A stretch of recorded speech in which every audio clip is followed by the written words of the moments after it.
I've got my top 10 rookies to watch this baseball season, and that list is coming up next on Beat the Odds. Don't go anywhere. Hello sports fans, and welcome back to another episode of Beat the Odds. I'm going to give you my top 10 rookies to watch this season. If you like this content, then please smash that like button.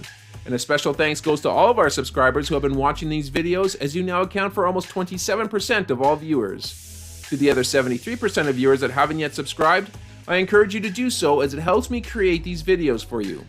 Also, leave a comment on a player that you think deserves to be on this list.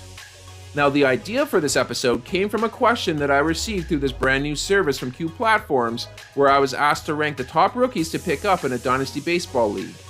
Do you have similar fantasy baseball questions that you like answered? Well, let me fill you in on how this works.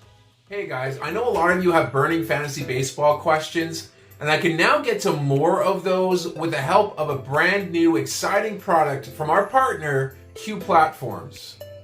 For a small fee, I will personally respond to your questions. You'll get a brief audio response sent discreetly to your email. It couldn't be easier, and I'm excited for this new way to engage. Just go to askmeonq.com/beattheodds to submit your request today. That's askmeonq, spelled QU.com/beattheodds. Or click on the link in the description box below.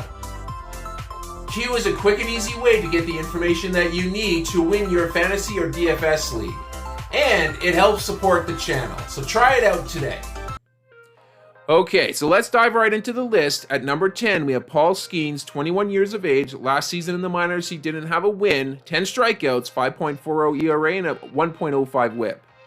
MLB Pipeline's number 3 prospect didn't crack the rotation out of spring training this year, but he will be making his MLB debut before too long.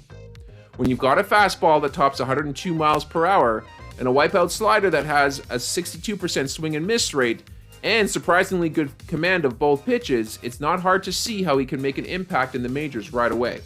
He's worth a stash if you can afford the spot. Let's go to number 9. We have Parker Meadows, 24 years of age. Last season in the minors, he had 78 runs scored, 19 homers, 65 runs batted in, 19 stolen bases, and a .256 average. Parker Meadows, the younger brother to former Tiger Austin Meadows, will be the starting center fielder for the Tigers this season. There's also a strong possibility that he ends up leading off for the team. Whether he can stay there will have a lot to do with how well he can get on base. In 125 at-bats last season, he got there 33% of the time. He needs to get closer to 36% to make the impact that we all hope he makes. Let's go to number 8. We've got Junior Caminero, 20 years of age. Over the course of the season last season in the minors, he had 85 runs scored, 31 homers, 94 runs batted in, 5 stolen bases, and a .324 average. He's going to be the player with the most power on this list. The number 4 prospect, Caminero, is going to start the season in AAA. There is a little bit of a logjam in the Rays infield, which might make it a bit harder for him to find regular at-bats if he does get called up. But if he starts the year like he played in the minors last season, he's going to force his way in somewhere. He's another quality stash for now. Moving on to number 7, we have Colt Keith, 22 years of age. Last season in the minors, he had 88 runs scored, 27 homers, 101 runs batted in, 3 stolen bases, and a .306 average. The Tigers liked what they saw in Keith. His off-the-field work ethic and his on-the-field results led to the Tigers signing Keith for up to 9 years and $82 million. He posted a .932 OPS and over 500 at-bats in the minors last season, with a 12% walk rate and a 24% strikeout rate. All these are workable numbers that you can carry over to the bigs. He's going to man the keystone, and he could find himself in the top half of the lineup before too long. Let's go to number 6. We have Kyle Harrison, 22 years of age. Last season in the minors, he had a win, 109 strikeouts, 4.52 ERA, and a 1.48 whip. Now, why am I so high on Harrison? He's going to be a mainstay in the San Francisco rotation as a high upside strikeout pitcher. His fastball can reach 97 miles an hour, and his low arm slot makes his slider difficult to pick up, especially for lefties. His control does need a little bit of work, but the movement on his pitches is going to make Harrison difficult to square up. I think he could be a 3.80 ERA, a 1.20 whip, and a 10 strikeout per 9 pitcher as soon as this year. Let's go to number 5. We have Jackson Chourio, 20 years of age. Last season in the minors, he had 88 runs scored, 22 homers, 91 runs batted in, 44 stolen bases, and a .282 average. Chourio has the skill set to be number 1 on this list. He is scouted as an above-average fielder coming out of the minors, but that and his strikeout rate are the only things that can be considered remotely average. He will be a force on the bases, and he has enough power to threaten 25 homers this season. And he's only 20. Expect some growing pains, but if he can stick at the top of the lineup, he could return a top 75 season this year. Moving on to number 4, we have Evan Carter, 21 years of age. Last season in the minors, he had 79 runs scored, 13 homers, 67 runs batted in, 26 stolen bases, and a .288 average. It's crazy to think of Carter as a rookie, as he has made a huge impact hitting in the top third of the order for the World Series champion Rangers.